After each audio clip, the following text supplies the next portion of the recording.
This is Dugaris Masculist MGTOW Flyers. That is 2 3-page essays on the themes of masculism and MGTOW. Written and read aloud by Prof. Dr. Hugo Dugaris. This is flyer number 164, entitled, again, MGTOW/Masculist Power. It's a popular theme of mine. Description. This flyer gives 4 powerful arguments that MGTOW/Masculists can use to help liberate men. And for the flyer itself, full screen.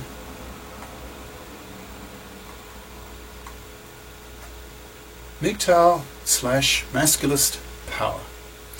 MGTOWs/Masculists have a great deal of power if they choose to use it.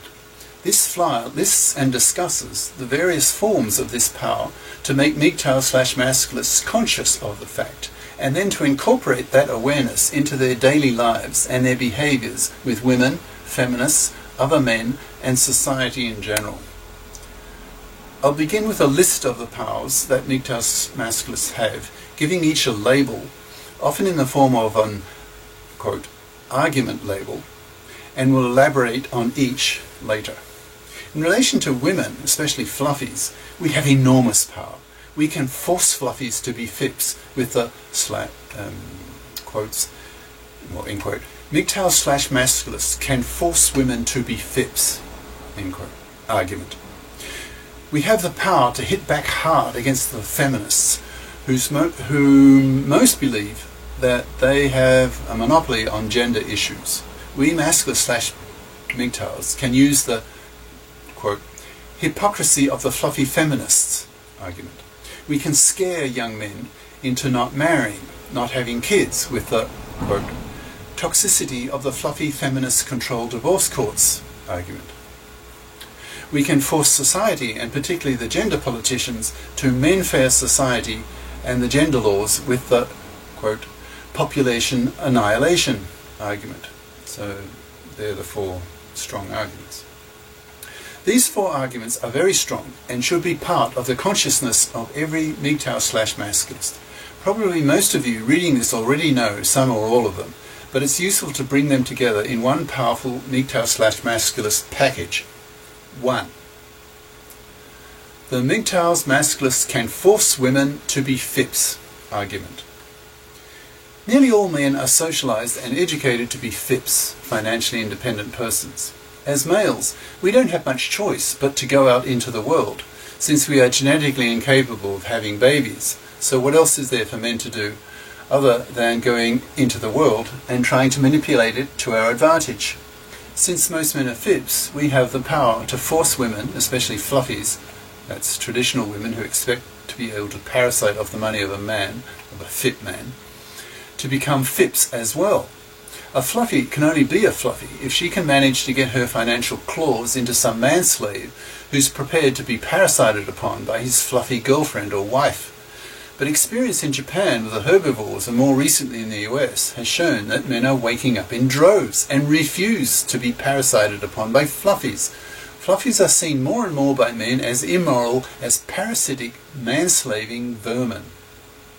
There's real anger coming from men against fluffies, who sit on their fat asses and expect men to save them, that is, to pay for them, so that these fluffies can live in a middle-class house that he pays for, so that she can raise her kids in it. Women now have the contraceptive pill, and hence can choose reliably the number of kids they want, which is usually 0, 1 or 2, so that they have a career window of some 40+ years. The Masculists point the finger at fluffies, saying that, quote, now that women can work, they must work, because anything else is exploitation of the labour of men, end quote. Masculists are Marxists in that sense, lashing out at the labour exploitation, the slavery of men by women, and are very angry about it, motivating Masculists to wipe out fluffydom by wiping out fluffies, not by killing them, but totally neglecting them, forcing them to rot on the shelf to extinction. Masculine/MGTOWs will often not even sex fluffies as a form of punishment for them being fluffies, putting enormous moral pressure on fluffies to get off their parasitic asses and become FIPs, getting a FIP major education at high school and university so that they can earn good money in the marketplace which values FIP majors, that is STEM fields, that is math and science-based education. There's a long way to go along this path because today in most high schools in Western countries the large majority of young women choose to become fluffies by choosing to become fluffy crappers, that is studying fluffy crap, that is non-math, non-sciences, that the economy does not value, so pays poorly. So fluffy crappers end up with a worthless diploma. So that in their 30s they realise they don't have enough earning power to afford a middle-class house. So they then start looking around for some manslave to parasite upon, to have him pay for the house so that she can have her kids in it.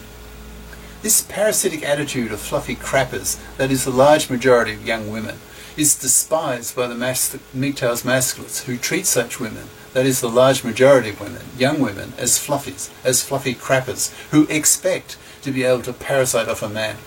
This attitude of women, most women, is treated with utter contempt by MGTOW/masculites who lash out at such women.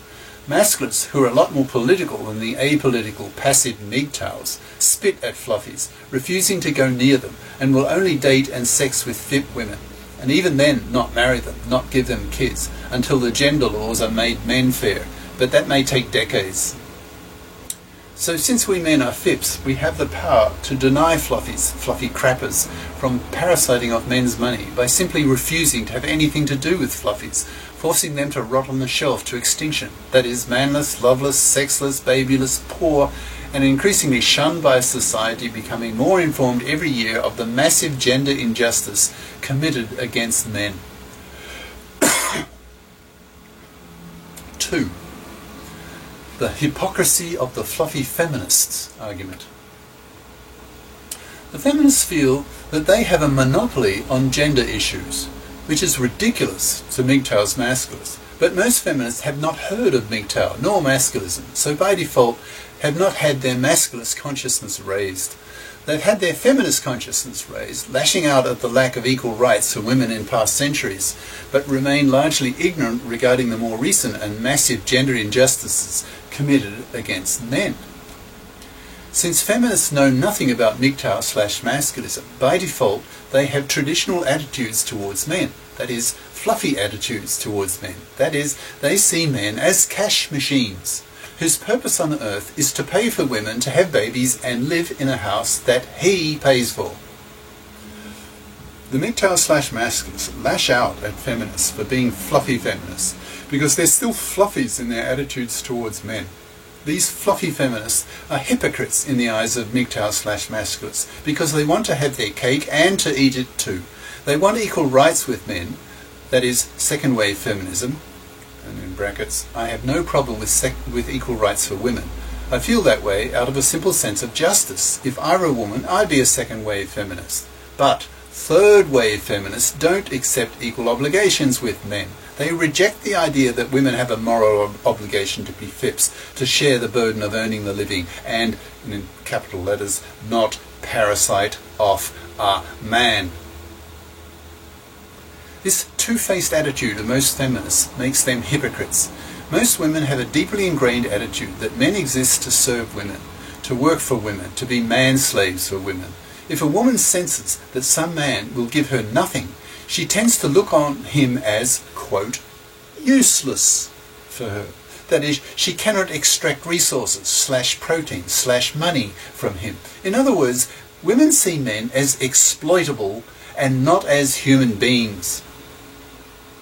This idea that women look on men as exploitable resources, that women only love men conditionally, that is, provided that she is successfully exploiting him for the benefit of her and her kids, but the moment he loses that exploitability, she will coldly dump him in favour of some more exploitable manslave. This idea is called the red pill, that is, the acceptance of the bitter reality taken from the movie The Matrix, and is the most powerful idea to come from the MGTOWs. Personally, I despise women who look upon me only as a cash machine.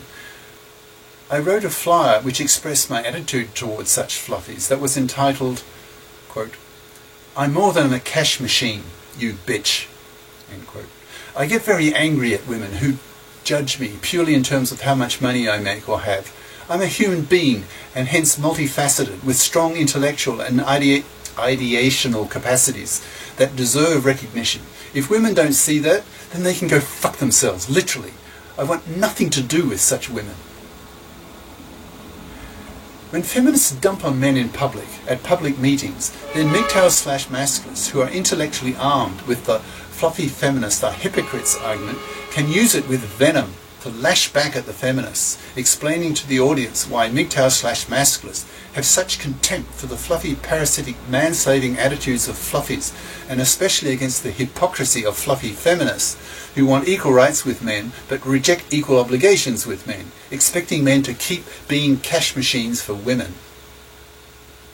3. The toxicity of the fluffy feminist-controlled divorce courts argument. MGTOW/masculists need to set up men's lib groups in every high school and college to teach young men not to marry and not to have kids, because in today's fluffy feminist-dominated divorce court system, divorce has become toxic for men, and hence so has marriage. Most MGTOW/masculists are well aware that roughly one married man in four, well, father, will be financially massacred in the divorce courts in the US and similar Western countries. A divorcing father will lose his kids with 90% probability. He will lose his house that is given by the state to his ex-fluffy wife so that she can raise her kids in it. He'll be forced to pay child support, and if she's a real fluffy, he may be forced to pay her alimony for the rest of her life, with no moral nor legal obligation that his fluffy parasitic ex-wife be forced to become a FIP and pay for herself.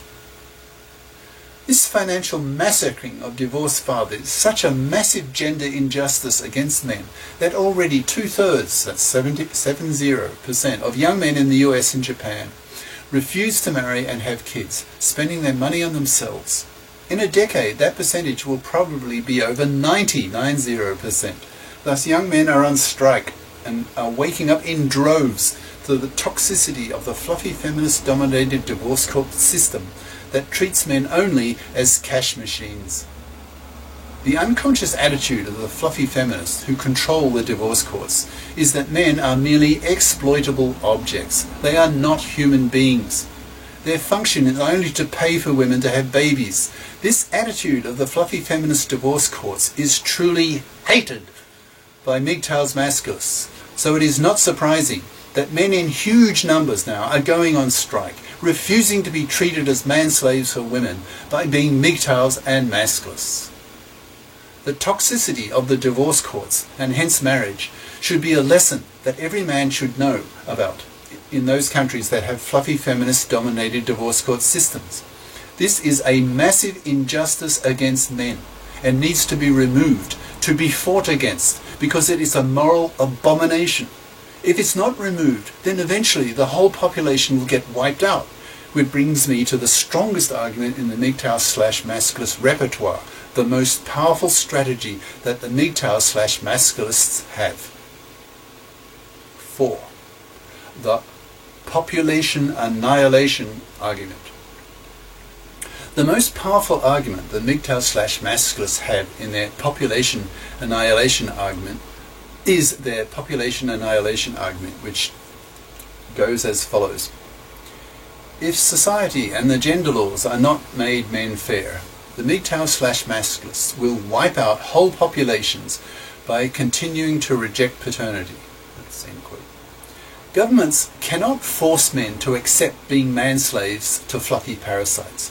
They can bachelor tax them, but there's a limit to that as well. If the tax on MGTOW men is too high, being MGTOW, they can easily uproot themselves and move to another country where the cost of living is much lower, and hence see their purchasing power of their savings rise as a result. The Japanese population is already starting to fall as a result of the Japanese herbivores. That's the Japanese version of MGTOW. It has, by the way, herbivore means grass eaters. as distinct from carnivore, the traditional males who chase women for sex. It has fallen by 1 million in just a few years. In 2 decades, once the baby boomers have died off, the Japanese population will have fallen to 2/3 of its current figure to about 80 million, from nearly 130 million today. 127 I think. This reality in Japan has already set off alarm bells amongst Japanese politicians. Already 2 state ministers for population have held office, trying to persuade young Japanese herbivore men to have children, but with no success, because they've failed to address the root of the problem, namely the herbivores' rejection of their father's traditional salaryman role, of being manslaves to their fluffy housewives, working 11-hour days, 3-hour commute times, handing over their paychecks to their fluffy housewives. In Japan, the husbands overwork, while the fluffy housewives play tennis. The great power of the population annihilation argument is that sooner or later the gender politicians will be forced by a general paternity strike to give men what they want, that is, gender justice for men. For example, by making divorce law men fair, throwing out alimony, giving joint custody of the kids by default, encouraging divorcing couples to buy a cheap apartment near the house, in which they alternate weekly, with the father living with the kids in the house 1 week, with the mother in the apartment, and the next week they swap places. The para needs to be brought in. Para equals paternity rejection right, that's P-A-R-E-R, so that a man can reject legally an unwanted pregnancy. He fills in a government form so that if the woman goes ahead with the pregnancy, then she has full financial responsibility for the costs of the kid. Legal discriminations against men need to be removed across the board. Having a para will force all women to be FIPS. When the fluffy feminists fight tooth and nail to block the passage of the para, the MGTOW/masculists can slam them with the fluffy feminist hypocrisy argument. Women have the mara, but men don't have the para, a blatant form of sexual discrimination against men. Girls need to be socialized and educated to be FIPS, to be responsible, adult, career competent, FIPS as women, so that the para becomes practical. Education of young women needs to be revolutionized so that parents, teachers, professors put strong moral pressure on women to be FIPS. Otherwise, fluffy women are punished by being manless. Paternity will continue to be rejected by men, and the population continues to crash until the gender politicians are forced into more drastic action. When they do, they will have to listen to the arguments of the MGTOW/masculists and take men's gender justice into account, or the masculist MGTOWs will just continue to reject paternity and the population continues to fall. Sooner or later, the MGTOW/masculists must win. We have the enormous power of life or death over the whole population. The gender politicians must create a men-fair culture, and men-fair, that's the verb, the gender laws, or within a century there will be no culture left to do anything with. The population annihilation argument is the strongest that the MGTOWs/masculists have, and should be pushed strongly onto the broadcast media until it is taken up and everyone knows about it. MGTOWs can use it as the main platform for their politicking, making MGTOWs much more political in their attitudes instead of their traditional passivity, just quietly walking away from the marriage market and rejecting paternity. With the population annihilation argument, they can politicize themselves and force society and the gender politicians to men-fair the gender laws. Cheers. Prof. Dr. Hugo de Garis. Prof. Hugo de Garis at yahoo.com is the email, and the website is profhugodegaris.wordpress.com. YouTube channel name de Garis, Masculist, MGTOW, Flyers.